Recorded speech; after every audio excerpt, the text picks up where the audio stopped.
Hi, everybody. Welcome to Ask Mary Adams. And I'm so excited to have my guest today, Roni Lipstein. And I met Roni 6 years ago on Facebook. We have been following each other and inspiring each other and empowering each other through our different businesses and organizations and our co-creations. And it's such a delight to have her here today. Roni, thank you so much for joining me on the show. Oh, thank you so much for having me. What an absolute blessed gift. I'm so excited to be here and to be with you and to be able to be speaking with everyone about what we're here to talk about.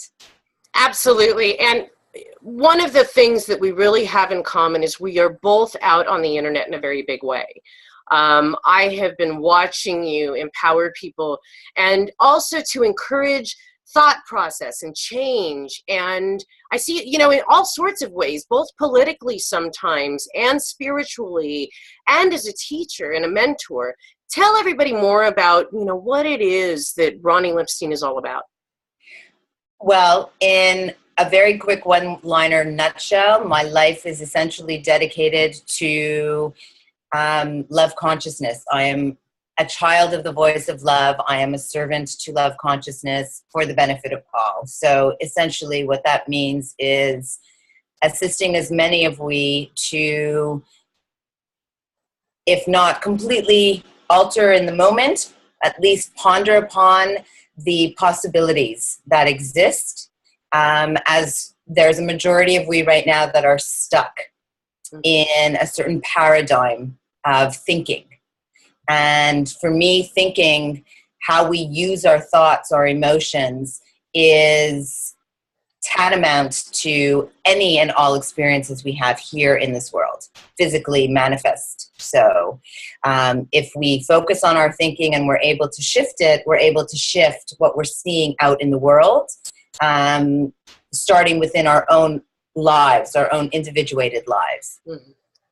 Mm-hmm. So how did you get started in this? What was, I always love to ask this because it's very different for each of us. Yes, of course. I started off, I like to call it unconsciously conscious. So I've always been connected to my voice of love consciousness, which some people call soul, some people call God, the universe, energy, but not necessarily consciously aware that this connection that I had was what it was. And about 20 years in, I started to become consciously aware that there was a difference in me with a lot of the people that I was around, and that it was a good difference. So I started to foster myself, my information education. It started again unconsciously. I studied psychology. I got a degree in psychology because there was, again, this unconscious drive to understand the human psyche, to understand human behavior. And as I grew to understand the world, to understand how it is that we live in a world where there is such vast beauty and bliss, and yet such vast destruction and violence. And the more that I came to understand, the more I came to know what my purpose here is, which was to share this connection that I have with soul, with love consciousness, with everyone else. And then I started taking my studies from the traditional to more alternative schools of thought. So metaphysical sciences as opposed to social sciences, alternative realms of medicine as opposed to traditional, having come from the traditional. And then at the same time that I was doing the investigations into the metaphysical and teaching myself and learning, I was also studying the scientific. So ensuring a divine, delicate balance, because I was surrounded by so many who were not of like mind, I felt the need to have to be able to prove that what I was feeling intuitively was in actuality reality. And so there was this dualistic dedication to imbuing myself with as much information as I could. And what I found through my studies of then another 20 years was that science backed up the ethereal or the esoteric or metaphysical. So, which was obviously a wonderful thing. And as I've been going along my journey and accepting what my purpose here is, I've been sharing what I've been learning. So, and I do that through a variety of mediums. I provide consciousness enlightening life guidance. I'm a literary artist. I do satsangs and speaking engagements. I blog. We have a couple of web TV shows. Pretty much any medium and modality that is available to me to be able to share this message with as many as possible has been what I've been up to for the last 26 years, I guess one can say, consciously.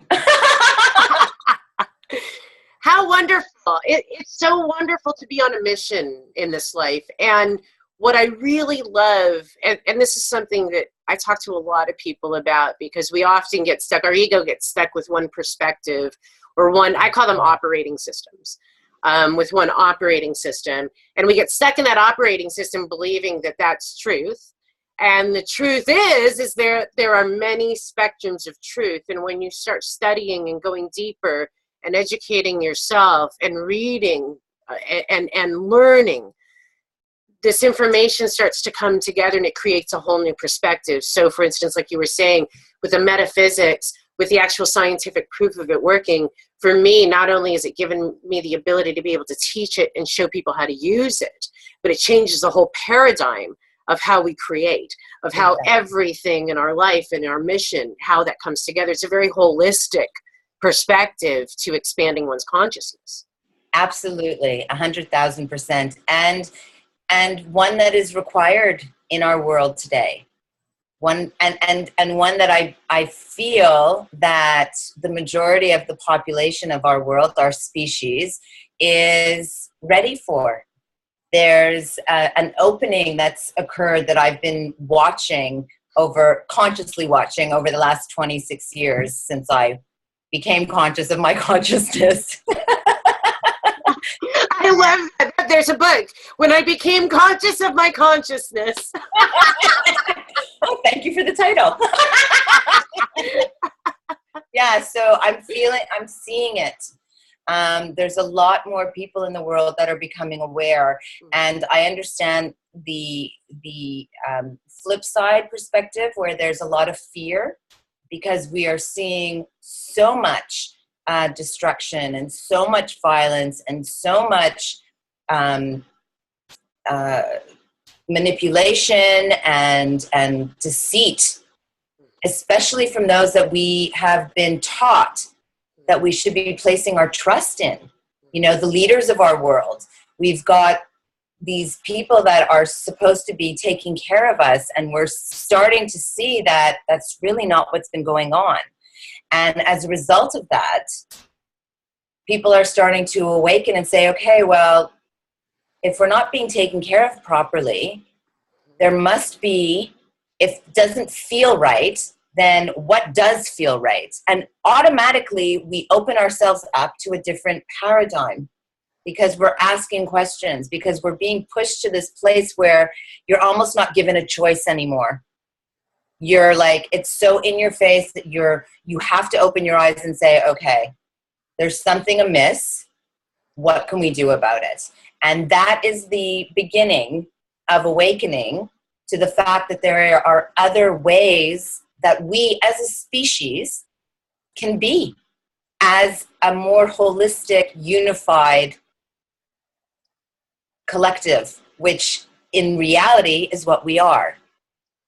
So people are starting to come into this understanding, and it's quite a beautiful thing to see. And as you were saying, this new paradigm is providing many, many new opportunities and choices for us with respect to what we're creating in our lives. And as a result, from going from the micro of the individual lives, we affect the macro.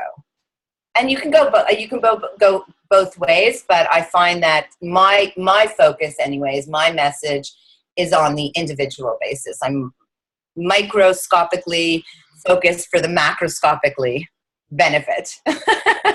Well, and what is beautiful is that when we begin within, when we start healing from within, understanding what is this awareness about, what is this fear about, what's happening outside of me, I have the ability to change that. I have the ability to take my voice and go forward. I have the ability to change how I look at it. Someone who really changed my perspective on this was Greg Braden. He often talks about that we have an opportunity here, that as things are getting shaken up and as the awareness is happening and as we see these images on the news, it's our place of choice to say no more. What does it need to take? What is it going to take to change this? And I often hear some interesting perspectives. I sometimes hear people say, well, it's not changeable, it's done. Don't you understand? It's a done deal, it's out of control, blah, blah, blah, blah, blah. And I'm like, wait a second. You know what? When I turn on the news and I see an issue like this, what I see is an opportunity for us to come together as concerned citizens and make a change and do something different. And that happens in a lot of ways. And it starts in our own backyard. It starts with our families. It starts with our communities. What are you willing to do locally to make that change? Because what I find all the time is that we're all on the same thought pattern. We all want the same thing. We really do. But it's what we choose to focus on and what we're being told to believe that creates the next paradigm for us. Well, and you brought something up that's very important with respect to people who are watching the news. It's important for people to also understand that the news and the mass media, they have formats that they run by. So they are picking and choosing, keeping in mind there's over 8 billion people in the world. That's 8 billion different stories, and each person has a plethora of stories of their own. And they're nitpicking which stories they're telling. And the positive news is generally given about 20 seconds at the end of the show, right? When in fact, there is just as much positive as there is negative, if not more, but we're not being informed about that. So this is one of the reasons we often hear turn off the news. Focus on your world. Yes, we're part of the grander world, but we all live in our own little bubble world. What are you doing in your bubble world? Because if your little bubble world, you are doing the best that you can to make it as beautiful as you can. And now we think about this in an exponential perspective. If everybody starts to make their little world as good as they can, then you imagine 8 billion people making their little world as good as they can, positively ripples out, and all of a sudden we're all living a reality of the best world that we can be making for ourselves, which will automatically affect change on the global level. When we in our individual lives make choices, for example, we are living in an economic system right now. So we have power in how we choose to spend our money. Where we put our money is what we are supporting. It's a way of showing our support. So what foods are you buying? What products are you buying? Who are the companies that are supplying those? We have so much more power within the individual choices that we make in our lives than we recognize. The companies will stop producing products that we're not buying because we're not buying them. If we're not supporting certain regulations and rules and we start acting differently, those regulations and rules will have to shift as a result. So, which is why my focus is more on the individual basis, and which is what my book, the latest book that's been published by Motivational Press, The Gardens of Life, Your Journey to Radiate Soul Light, is focused on. Because I do believe that the individual has the ability to affect the world positively by each of we making that choice in our lives to make the best choices that we can for our highest good, for our highest happiness. Mm-hmm. When we are doing things like that, we are being what I like to say, the I and me we love ourselves to be.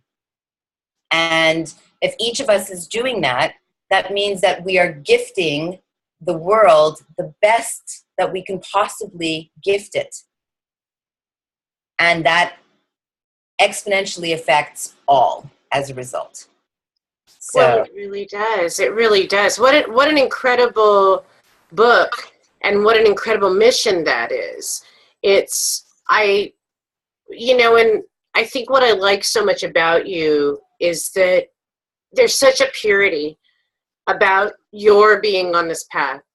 It's such an incredible energy for me to connect in with you and hear what you have to say and watch your videos and be guided in this, because it is a time of confusion. And it's a place where, for instance, what's been happening in the news lately, it's scaring people. It's scaring people. But that's what they need. Exactly. And so let's talk about this. How do you take that fear? How do we take that fear and how do we transmute that into power?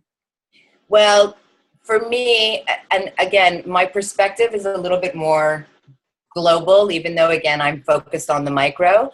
My focus is global. So when I see things that are going on in the world that are as horrendous as they are, to me, I am grateful to those individuals who are doing these horrible things, because their soul chose to come here in this now to be this example of the horribleness, to the degree of horribleness that it is causing so many people to be like, oh my gosh, because it's waking people up.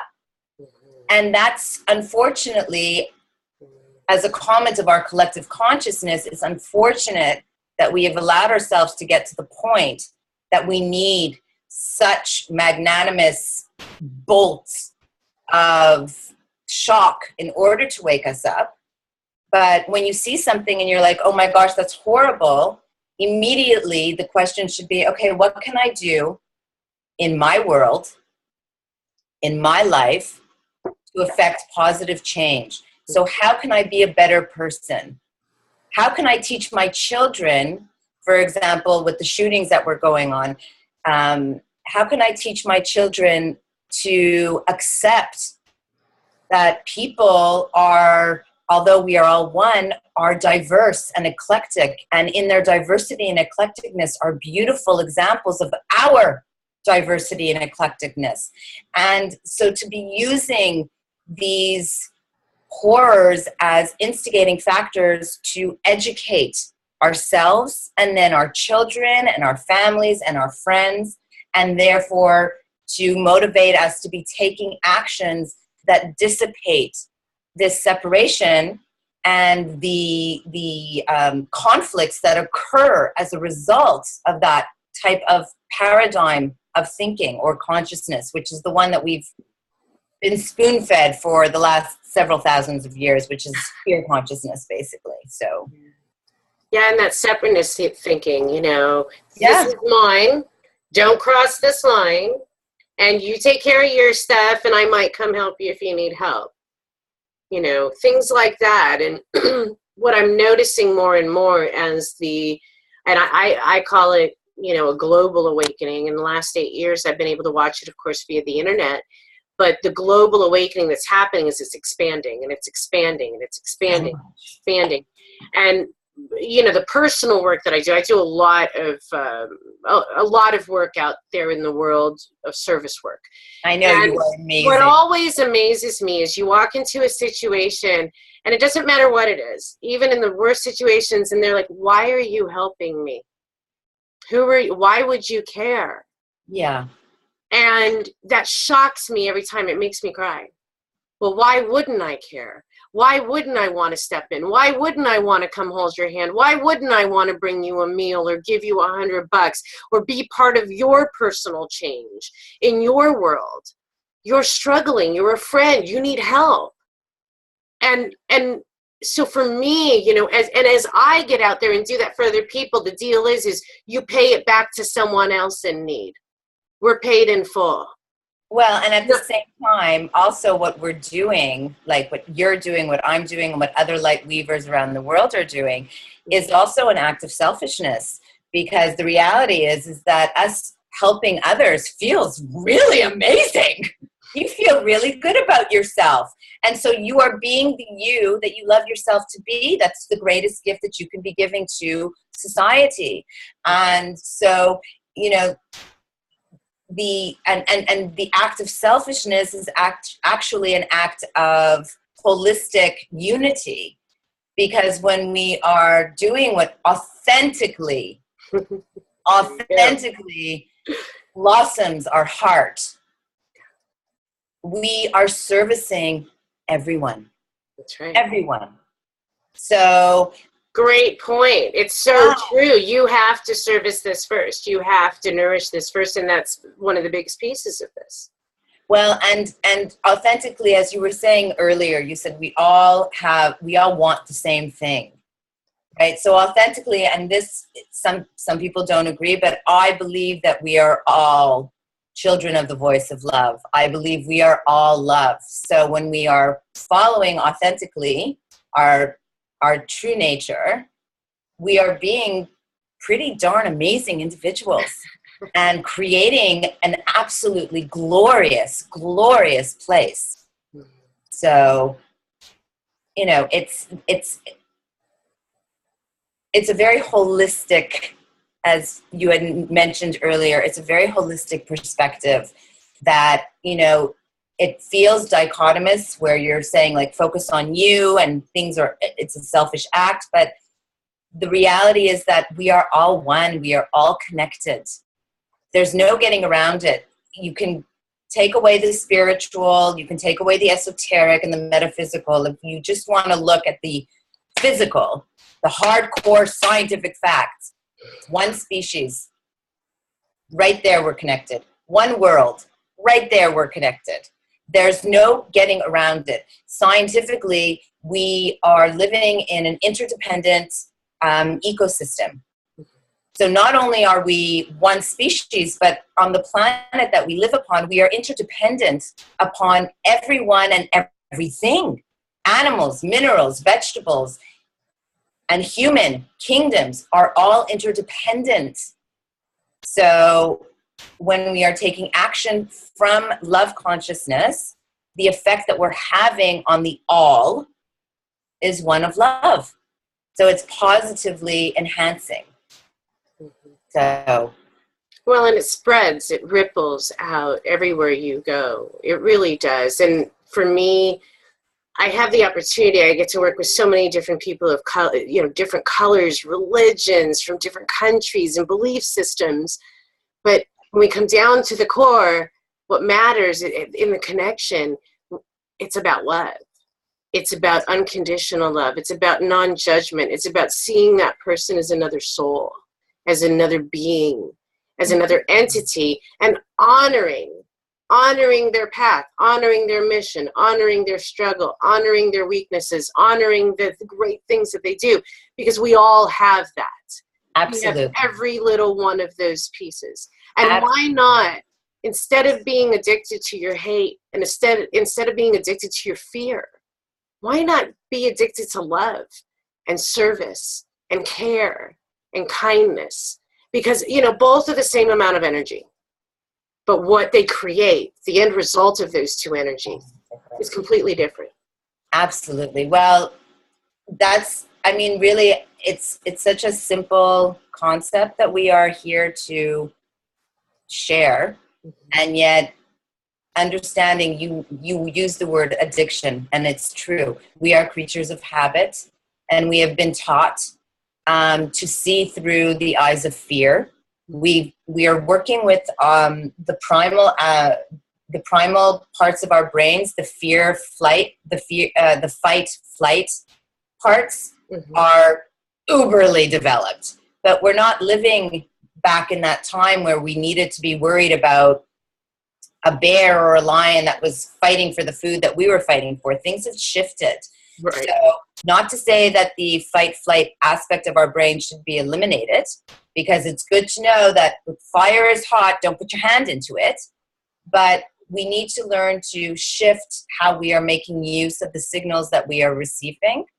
And we also need to broaden our perspective to include the potentials that exist when we look at something from a more blissful state of being, from love. So we tend to look through things, again, from fear, and therefore create the experience that we have. We can do the same thing through love.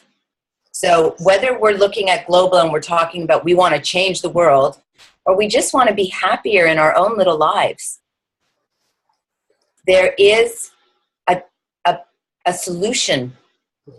And it's an easy solution to say, which is choose to broaden your perspective and allow yourself to contemplate whatever situation you're in from a more positive place that is bathed, as you said, in unconditional love. Or you stay in the fear consciousness and then you are perpetuating something that you're not enjoying. So we have this choice. It is a choice that requires our dedication, our perseverance, our commitment, because the choice that we have been spoon-fed and the one that we've been living by is a habit of vast addiction. There is no habit greater than the very way that we think, the very way that we interact, interpret, define this experience we call life. And we have the choice to tell a different story. Yeah. So it takes some fostering to allow ourselves to do that. But once we do, the more we do, the easier it gets, and the lighter our lives and our experience of life becomes. It's our choice. So again, if we were to eradicate the whole I want to change the world thing and just be selfish and focus on our lives, and I want to enjoy this experience. I'm here, let me enjoy it. Yeah. That's your choice. Big time. I have people ask me all the time, you seem so happy. You seem like you've got a really good life. And I'm like, yeah, I do. I have a really good life. Well, do you have any problems? Oh yeah, I got millions. I have millions of problems. I got all sorts of stuff going on. There's all sorts of stuff. But it's how I choose to let it affect me. And how I choose to, do I see the car breaking down as a catastrophe? No, not at all. Hallelujah, it broke down in the driveway. Woo! That's a win. Cars are always going to break down. But it's a very small step, but it's a huge step because, as you said, it's an addiction and a habit. But the solution, they say that truth is always so simple that we oftentimes miss it. The solution is changing your thought. We're receiving 1 million bytes of information per millisecond or more. And our minds are trained to pick up on certain stimulation, information that's coming in, and not so trained on others. Yeah. And the solution is look to the other side. There's other thoughts that are coming in that you can be grasping onto that will completely alter your entire experience of life itself. Starting with the small little situations like my car broke down. I'm going to have a really crappy day now. Or, oh my gosh, my car broke down in the driveway. And I guess this means that I'm getting something amazing to, fix up the car or get a new car, or something else phenomenal is going to come out of this. Which story are you telling yourself? And therefore, what kind of a life are you creating? And what kind of an effect are you as a human being having on every other person that you come into contact with as a result of which thought you're choosing to focus on? And it really comes down to that. It really, really does. And it's simple, but at the same time difficult because of the habitual addiction that we as a collective have been, unfortunately, living under. But fortunately, many changes happening, many people awakening. There's the book that I wrote was written 16 years ago. Right. Tell us a little bit more about the book. We've got a couple minutes left. We've gone way over. And so you have to come back soon. There's so much more to this conversation and so many more parts of Roni that I haven't gotten to share with all of you yet. I would be so blessed to come back. Yes. The book, The Gardens of Life, Your Journey to Radiate Soul Light, is available. You can order it online, and it will be delivered, beautifully printed edition, or you can download the Kindle edition. If you go to Amazon, you can find it there. And if you choose the Kindle edition, not necessarily to purchase, but if you choose Kindle on Amazon, it gives you a preview of up to 30 pages of the book, which is awesome. But as I was saying with the book, 16 years ago it was writ, but we weren't ready yet. We're ready now. We really are. So a lot of the horribleness that we're seeing in the world, we're seeing because we're ready to make changes. And in order to make a change, you need to know what you're changing. And so these big things that are so obvious and so, oh my gosh, are there so that we know where and what needs to be changed. And so the book is out now, and I definitely would implore you guys to go out and have a look and see if you're inspired, and if so, to purchase it and to share it with as many people as possible. It's not the pathway, it's one pathway. There are many. It's definitely a great read for those who are just starting to come into conscious awareness, and for those who are along the pathway. And it's a wonderful reminder. And as we know, as we're living in this dichotomous world where we are affecting change, but also living in the world that needs the change, it's always good to have reminders to wash the mind and to empower and strengthen our connection to looking that way and saying, oh, wait, there's love consciousness interpretation. I can choose that. Exactly. Yeah. So it's one of my gifts that I have been given to share with everyone in this mission that we share to spread the message of love and to assist our species in this evolution that we are currently participating in. And I can't thank you enough for coming on the show, Roni. And so go ahead and give everybody your website address real quick, and we're going to get on out of here. All right. So you can come to my website. I'll spell out, it's my full birth name. I'll spell it out for everyone. But quickly, it's RhondaCherylLipstein.com. And that's RhondaSherylLipstein.com. Great. And we'll have that information for everybody below in the YouTube video and on the archives on Code Creator Network. You can also find more information to connect with Roni at AskMaryAdams.com. And you can join me there. And I have all my links for Facebook and YouTube. Thank you, everybody, for joining us. And Roni, thank you so much. Thank you very much. And I look forward to you coming back and sharing more of your brilliance with us.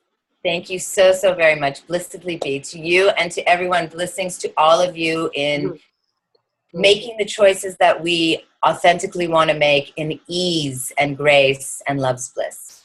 Namaste. Namaste.